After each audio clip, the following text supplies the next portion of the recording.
Hey everybody, it's DJ. Welcome to a deck tech on Abzan tokens for Rivals of Ixalan Standard. We're testing this puppy out in a mid-go friendly league tonight, but before we do, let's take a look at what it should be doing. Abzan tokens is a shell I've taken to my local F&M a few times, and been trying to tweak it a little bit to make it more reliable. If you watched my video from back on the 1st of December, you should know the majority of the list, so go ahead and skip to the next video for the first match. If you're still with me, the heart of this particular token shell is a 3-card combo of Anointer Priest, Hidden Stockpile, and Anointer Procession. First up, Anointer Priest is a 1/3 human cleric for 1 and a white that says whenever a creature token enters the battlefield under your control, you gain a life. She also has the Embalm Graveyard ability that for 3 and a white, and exiling her from the graveyard creates a zombie token version of her with the same ability. This is our stabilizer. She's a decent sized body that can help protect us from aggro, and her life gain ability can bring us back from the brink. Yeah, we're playing 4.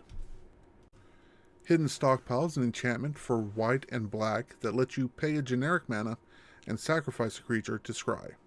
Now, having some input on what's coming next is nice, but we're using it more for the revolt ability. During our end step, if a permanent we controlled left the field this turn, we get to create a 1/1 servo token. So our early game play is to attack with a 1/1 every turn. If it's blocked and wouldn't trade, we sacrifice it to smooth out our draws. If it's blocked and it would trade, then we just let it trade. We get the revolt trigger. Everybody's happy.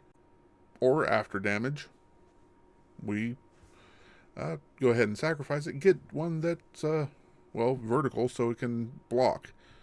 We really don't want to be blocking with our servos. That's just not where we want to be. But it is a option, especially against some of those 3/1s like the Eraska Raptor. Yeah, you know the big boys that come out early. Since Stockpile isn't legendary, and you only need one thing to leave the playing field in order to trigger Revolt on all of them, yeah, we're running the full 4. Unfortunately, a single point of damage per turn probably isn't going to win the game. That's where Anointed Procession comes in. Procession is another enchantment, this time 3 and a white, that says if an effect would create 1 or more tokens under your control, it creates twice that many tokens instead.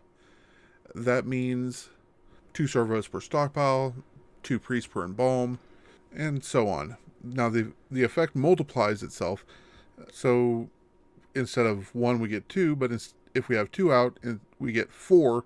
If we have 3 out, we get 8. If we had 4 out, we'd get 16 per trigger, which would be great, but Procession's a bit expensive at 4 mana, so we're only going to run 3 of them. Once we can get some number of these 3 cards on the field, we're going to be in pretty good shape, but we've got to get there. So what's in the deck to protect us until we get our engine running? As far as creatures, not much, honestly. Outside of the Anointer Priest, the main board runs 3 Sacred Cats and 1 Oketra the True. Now we run the Sacred Cats because they're a 1 mana 1/1 lifelinker that, with a Procession out, comes back from the graveyard as multiple 1/1 lifelinkers for 1. Oketra's there not only because she's a 4 mana 3/6 with Indestructible and Double Strike, which is nice, don't get me wrong, but because she's a mana sink that, with Procession out, can reestablish our board in the late game. But yeah, there's only 8 total creatures in the deck. This deck is basically an enchantment deck, with all the pluses and minuses that go along with it. Fortunately, we've got 4 copies of Legion's Landing that are pulling double duty as creature spells. Now, having multiples of this legendary isn't necessarily a bad thing. Even if you've got 1 on the field, it's a better version of embalming a Sacred Cat. For 1 white mana, you get 1 or more 1/1 tokens with lifelink and a revolt trigger. We've also got two more singleton legendary enchantments to talk about real quick. Profane Procession is 1 a white and a black for an enchantment with an ability to pay 3 a white and a black to exile a target creature. Exiling 3 creatures lets you transform Procession into Tomb of the Duskrows, legendary land that taps for any color, or for 2 white-black, tap, put one of those creatures it exiled into play under your control. Now, it doesn't cast it, but you can't have everything. We're also running a copy of Argyl's Bloodfast. It's 1 and a black with the ability to draw a card for 2 mana and 2 life. Now, since most of our board is going to be 1/1s, transforming it is pretty low on the scale of priorities unless we really need black mana. But since the only cards with double black are in our sideboard, there's no real point to flipping. This and the Singleton Treasure Map, after it flipped, are pretty much our reliable card draw for the deck. We're also running 2 copies of Renegade Map, another artifact, this time for fixing and, of course, the Revolt trigger. As far as removal, 4 copies of Fatal Push, because we're running black in standard, we're going to run Fatal Push, and 3 copies of Settle the Wreckage for when the board gets out of control and we haven't hit any of our pieces yet, or for flyers, because flyers are trouble. We're also running a copy each of Cast Out and Ixalan's Binding, mostly because I'm an indecisive git. They're both 4 mana exiling enchantments. Your call when you tweak your deck, whether the flash on Cast Out or the lockout on Binding fits what you want to do better. Last but not least are 3 Planeswalkers, which are the reason we're in green. We've got 2 copies of Vraska Relic Seeker and a copy of Watley Radiant Champion. Now, Watley's in here because, well, she just wants to be on a board with a bunch of creatures. But Vraska is going to serve some double duty, using either as a pseudo lure that can protect herself, or a 6 mana golden bullet that can deal with anything but hexproof and planeswalkers. There's a little bit of jank in our mana base. For basic lands, we're going to run 1 forest, 7 plains, 4 swamps. Then it gets a little funky. We're running 4 Forsaken Sanctuaries.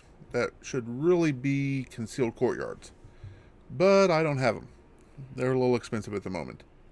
So are Sunpetal Groves and Blooming Marshes, so none of those either. What we're running instead are a playset of Sheffet Dunes, the White Desert that can sacrifice a desert to give everything +1/+1, just to push in those final points of damage in the late game, and 4 copies of Evolving Wilds, which will trigger Revolt in addition to doing the normal Evolving Wilds trick of deck thinning and mana fixing. As far as the sideboard goes, it's very removal heavy. 2 more cast outs, 3 Ixalan's Bindings, and 2 Lost Legacy to be slotted in depending on the opponent's deck. We've got 3 copies of Duress in case we come up against a control deck, 2 copies of Solemnity because, well, Winding Constrictor is still a thing and Explore is becoming a thing. We've got a Scarab Feast just for some graveyard hate, a Glint Sleeve Artisan, and a Sunscourge Champion for times when we just want some more creatures. And that is our full 75, or at least the version for this league. Right now, this list is going to run you about $150 on paper, or about 63 tickets on Mitgo. It's not quite a budget build, but not horribly expensive, considering we're running a playset of Fatal Push. Of course, we have to do the YouTube thing, so I'd appreciate the moment of your time it takes to click the like button if you enjoyed the rundown, hit subscribe if you'd like to see more of this thing in the future, ring the bell to get notified when we put up new videos, or just leave a comment telling me what I could do better. And stick with me for the first match coming up in the next video. We'll see you then.